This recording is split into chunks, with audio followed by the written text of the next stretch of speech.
சென்னை பெருநகர ஆசிரியர் பெருமக்களுக்கு இந்த உணவில் கலந்துள்ள குட்கா, நிக்கோட்டின், போதை சம்பந்தமான பொருட்களை பற்றி ஒரு விழிப்புணர்வு பயிற்சியினை இங்கு அளித்தார்கள். அந்த பயிற்சியின் மூலமாக மாணவர்களுக்கு இன்றைய காலகட்டத்தில் ஏற்பட்டிருக்கக்கூடிய இந்த சூழலில் மாணவர்களை விழிப்புணர்வு ஏற்படுத்துவதற்கு இந்த பயிற்சி இன்றியமையாததாக உள்ளது.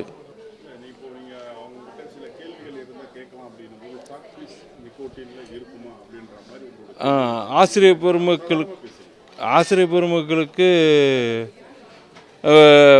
Black board, chalk piece use பண்ணிகிட்டே இருக்கிறோம்.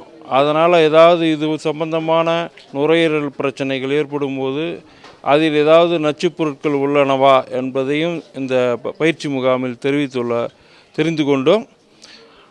அது இல்லாமல் இந்த மாணவர் சமுதாயத்துக்கு உணவு பழக்க வழக்கங்கள் புதிதாக பேக்கில் நிறைய கலராக படம் போட்டு விற்கிறாங்க.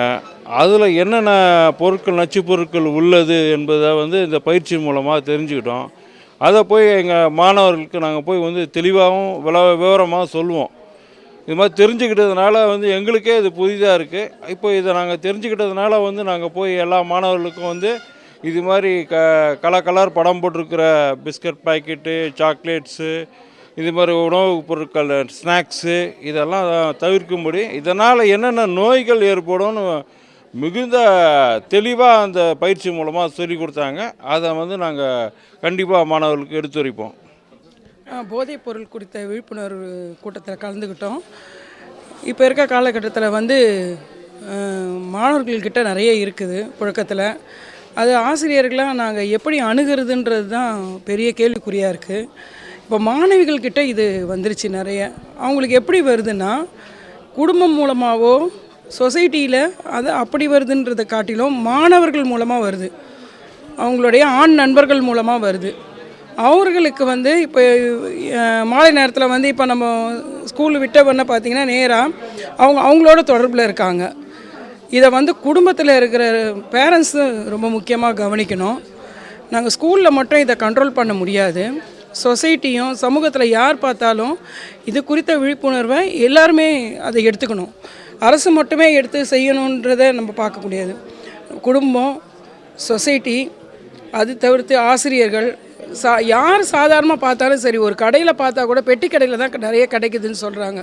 அப்படி பெட்டி கடையில் கிடைக்குதுன்னும் பொழுது அது யாராவது பார்த்தா நமக்கு என்னன்னு போகக்கூடாது. அந்த சொசைட்டியில் நாமும் ஒரு உறுப்பினர் தான். அதனால் நாம் அது எந்த இடத்துல நம்ம போய் சொல்லணுமோ தாராளமாக போய் சொல்லலாம்.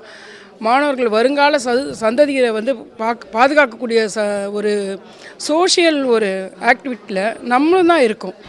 நம்ம அந்த விழிப்புணர்வு நமக்கு மட்டும், ஆசிரியர்களுக்கு மட்டும்தான் வேணும், சில குறிப்பிட்ட ஆட்கள் தான் வேணும்லாம் கிடையாது. சமூகத்தில் இருக்க மாணவர்களுக்கு முக்கியமாக மாணவிகளுக்கு கிடைக்குதுன்றது மாணவர்கள் மூலமாக தான் கிடைக்குது, ஆண் நண்பர்கள் மூலமாக கிடைக்குது. அதை முதல்ல கொஞ்சம் அரசு கவனித்து அதை கண்ட்ரோல் பண்ணால் ரொம்ப நல்லாயிருக்கும்.